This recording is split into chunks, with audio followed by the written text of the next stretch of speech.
Is it gas or electric? It's gas. Okay. Do you have a gas stove? I do not. Okay. Do you have a heat pump? I do not. You don't? I do not. Oh, okay. How big a house do you live in? I live in a... Senator Kennedy's up next. Thank you, Mr. Chairman. Mr. Doe, as I understand your testimony, you're saying that at some point climate change is going to cause municipal bonds to default. Is that right? No, I would say that they will be under pressure just because there'll be increased budgetary concerns. Well, So can they withstand that pressure? I think so.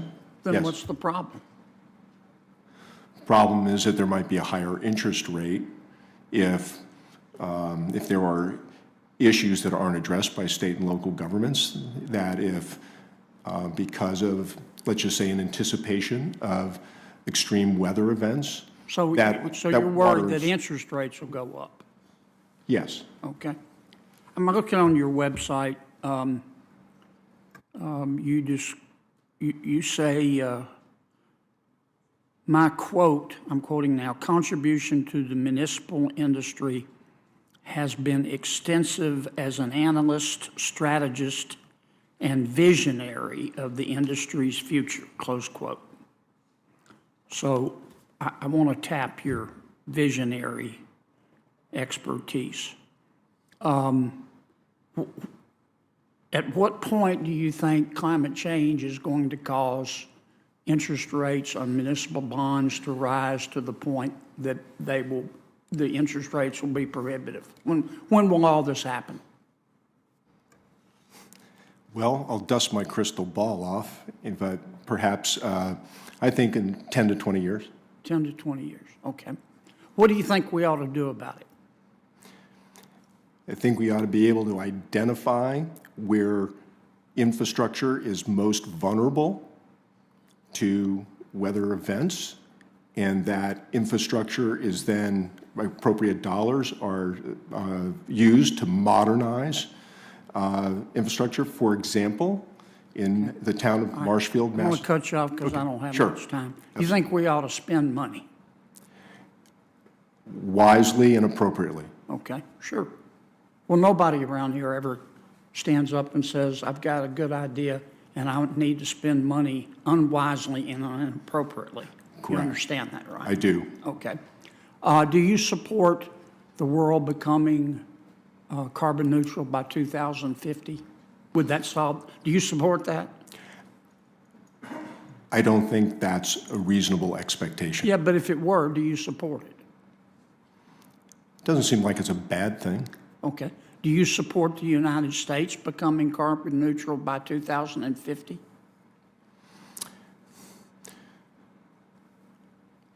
It just may not be possible. But do you support it?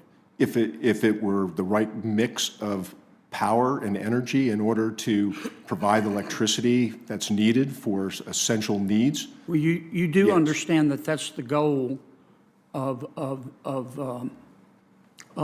the most ardent proponents of climate change, do you not? I do understand that. Okay. How much will that cost? I couldn't give a figure to that because it's outside my area of expertise on that. You think we ought to just start spending money without an understanding of how much it's going to cost? I don't think that's ever wise. Okay. Well, don't you think we ought to look into how much it's going to cost? Again, that's around that area. That's not an area of expertise. I'm really focused on addressing the updating of infrastructure for our state and local governments. You don't seem to have very many solutions. Except what I take away from your testimony is that climate change is going to cause interest rates to rise on municipal bonds, so at some point the cost will become prohibitive, and we need to spend money on infrastructure to stop it. Where do you think this money should come from? I think state and local governments have the capacity to borrow because the rates are significantly low, and there's an opportunity now to do so and be proactive. So you think state and local governments ought to borrow the money? I do. I think they have the capacity to do so. Just out of curiosity, what kind of car do you drive? I drive a Jeep Wagoneer. Is it gas or electric? It's gas. Okay. Do you have a gas stove? I do not. Okay. Do you have a heat pump? I do not. You don't? I do not. Oh, okay. How big a house do you live in? I live in a condominium of 853 square feet. Okay. I'm over. Thank you, Mr. Chairman. Thank you, Senator Kennedy. It's actually my opportunity to ask questions, and I'll be followed by Senator Braun. Good morning, and thank you to all the witnesses for your participation today. I'm proud to represent California. I know you're familiar with the most populous and diverse state in the nation, and it's been a leader on climate policy across the board. And in recent years, the urgency has been inspired by 2018, when the Camp Fire devastated the town of Paradise, California, burning 95% of its structures and claiming 85 lives. I know Senator Whitehouse touched on some of this dynamic earlier in the hearing, but despite federal assistance in the aftermath of the fire, the town has struggled to rebuild, with only a third of the residents that lived there prior to the disaster returning. This has decimated the local economy, as you can imagine. It's eroded the tax base, and dynamic similar to what Senator Kaine was talking about in his questions, it's resulted in the inability of the town of Paradise to meet its financial obligations on previously issued municipal bonds, right? The revenue is just not there at the moment. This type of systemic risk, financial risk, extends beyond wildfires and has the potential to affect drought-stricken towns, heat-prone communities, or high flood risk areas across the country, all of which have the potential to disproportionately impact both agricultural regions as well as historically underserved communities. My question is for Mr. Doe. How can the federal government improve support to communities like Paradise to ensure that bond obligations are met, while also ensuring they have the ability to issue future bonds in the process of rebuilding and economic recovery?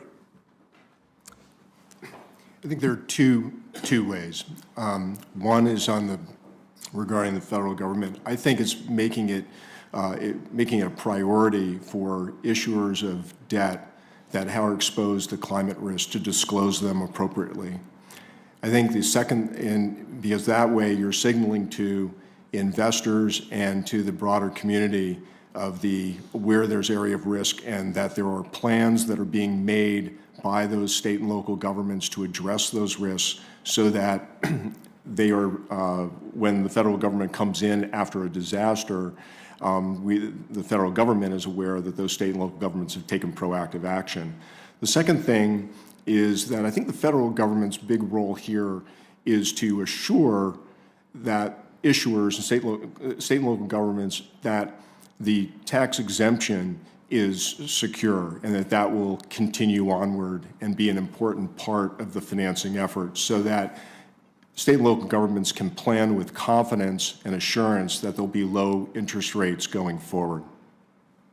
Thank you. I know earlier in the hearing there was a suggestion that part of addressing the longer-term challenges, ensuring that local jurisdictions are doing the appropriate planning or thinking ahead, if you will. Now, municipal bonds can play an important role in funding capital projects that mitigate climate-related risks. However, the upfront costs of sustainable development projects are often substantial. This can leave, quote-unquote, green projects out of reach for rural or underserved communities, limiting their ability to reduce their vulnerability to climate hazards and their reliance on federal dollars. Question for Ms. Kilgore. Do you agree that the average cost differential for climate adaptation projects can at times be a significant burden for some communities? And how has the federal government helped bridge the gap for underserved and vulnerable communities through the infrastructure bill or the Inflation Reduction Act? Thank you, Senator. I think that sometimes we have to separate out infrastructure that is climate-oriented from just the simple word infrastructure.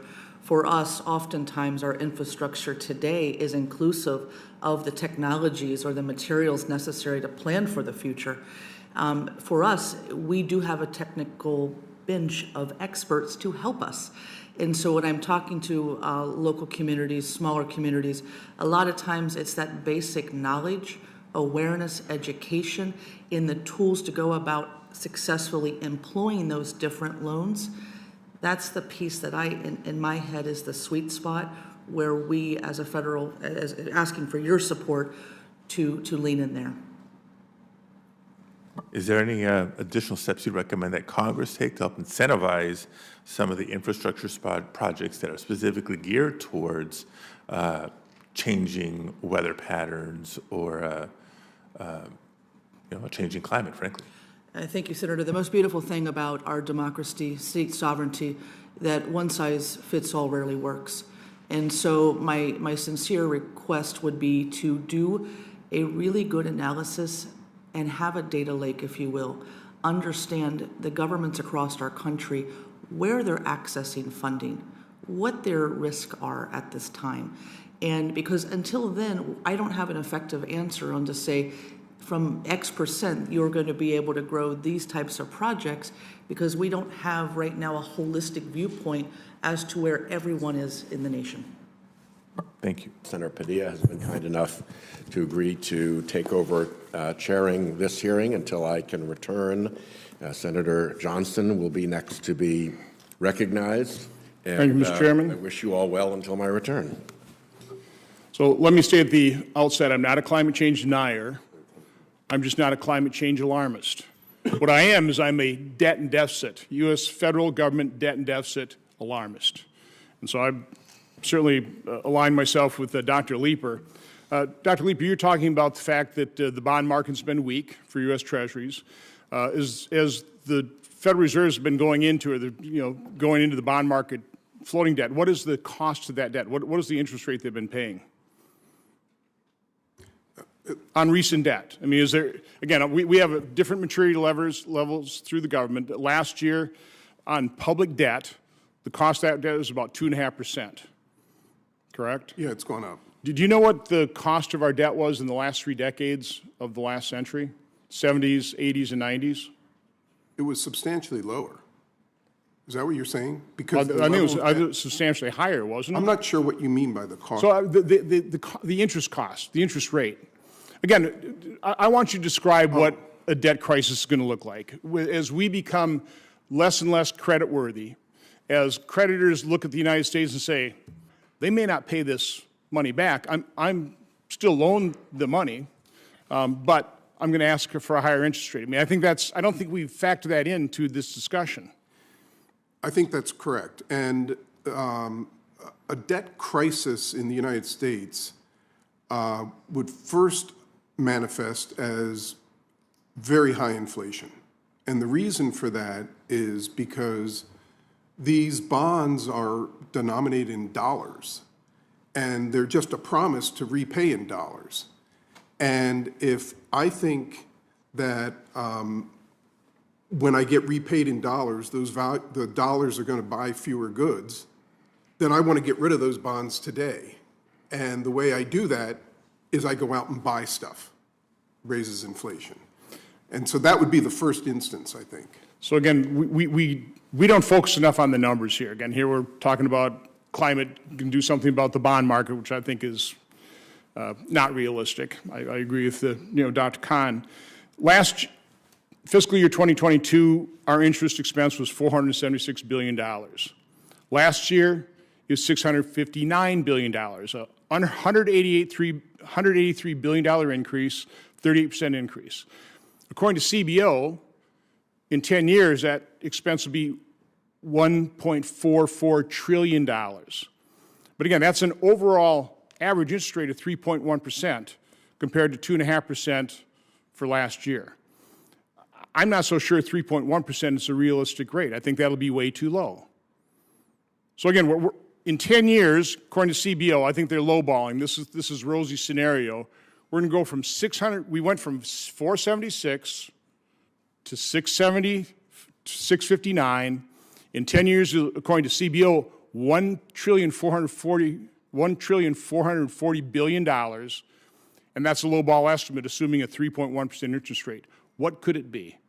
I mean, what's realistic? And again, I'm looking at, I don't have the exact figures, but I saw one analysis that the last 3 decades of the last century is something like a 5.3% average interest expense on federal debt. Yeah, and I think that the interest rate will follow the inflation rate. So if we start to see, this is why I'm worried that you cannot rely on the Federal Reserve alone to get inflation under control. It's as much a fiscal phenomenon as it is a monetary phenomenon. So again, if we were to go back, let's say the interest rate rose to 5%. I mean, we'd be looking at an interest expense of well over $2 trillion. Exactly. That's what this Budget Committee ought to be focusing on. That's what we ought to be alarmed about, not about how something that, I've entered in the record, that there is no climate emergency. The 1,600 scientists led by 2 Nobel Prize-winning physicists declared there's no climate emergency. We are spending, and by the way, what will fuel that debt crisis is when we spend, according to Goldman Sachs, $1.2 trillion on these green energy boondoggles that were passed in the Inflation Reduction Act. That'll fuel that deficit. That'll increase interest rates. Isn't that a concern? I think it's a very serious concern. That's all I have. Thanks. Thank you. Senator Merkley's next. Thank you, Mr. Chairman. And Dr. Hartshorn, we had in 2020 Labor Day fires that burned 6 of our towns to the ground and did serious damage to 6 others. When other similarly situated towns look to issue a municipal bond, are they going to be having to essentially pay a lot higher interest rate as a result? There is that possibility, depending on how the market perceives their risk relative to how the risk was for the given issue and the given set of cities that you're actually talking about. Yeah. It's one of the reasons why that data set that we put together was valuable. Yeah. It provided a levelized benchmark to compare risks across all issuers. Well, it's just one example. If we look to California, where there's much broader swaths of fire, or New Mexico, I can't imagine the market doesn't look pretty carefully at the towns situated in those increased fire risk zones. We can pretend that's nothing changing, but the facts are otherwise. I want to turn, Ms. Kilgore, to the fact that you had mentioned the idea of broadening the definition of municipal bond tax exemption for projects that reach certain climate metrics. Can you give a little example of what that might look like? Certainly. Thank you for the question, Senator. My recommendation is when you're looking at governments across the country, I ask myself 2 questions. Are they motivated and are they able? And I've had a number of conversations with local governments who are very motivated to try and move projects forward, but they lack either technical capacity, internal human capacity, or perhaps the opportunity because of constrained revenue sources to be able to get projects funded in their respective capital plans. So looking creatively to try and help them with the tools necessary to get those projects moving forward and opening up some awareness, opportunities, incentivization, investor interest, et cetera, sir. Okay, but let me be a little more specific. What type of metric are we talking about? For example, if a city says, we want to take all of our municipal buildings and convert them to heat pumps and to buy renewable energy to power those heat pumps, having a significant decrease in carbon dioxide, would that be something like an example of a metric, like reductions in carbon dioxide that would be used to create such a category? Absolutely, and I think there's good, perhaps bedrock of prior examples with water and sewer efforts across the country to mimic. Okay. Mr. Doe, so the city of Stillwater, Oklahoma, borrowed money to do water projects, and their low-cost provider of the lending was Bank of America. But they turned down Bank of America because Bank of America has an ESG policy. The result is they're paying $1.2 million more to finance the loan with the next highest bidder. What does such an ESG policy achieve for the town of Stillwater other than paying more, delivering less? Well, the ESG, thanks for the question, but the ESG policies and the whole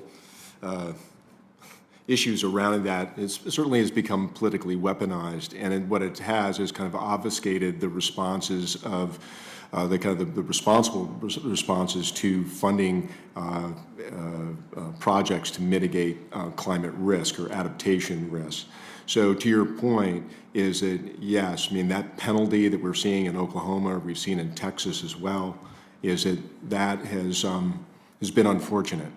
The market, though, has responded in many cases, and again, I don't know the specifics about what the market conditions of the Stillwater issue, but that those bankers that have been, say, eliminated from being able to underwrite a deal have been replaced by other firms, and in some cases, there hasn't been any negative impact at all. Yeah. Sometimes there is, though, as there was in that case, and if I was a citizen of that town, I'd be kind of frustrated that we're paying more for less, especially because Bank of America is financing fossil projects. It's not like they're not willing to be in that space. I want to turn. Well, no, I'm down to 6 seconds, so I'll turn it back over to the chair. Thank you, Senator Merkley.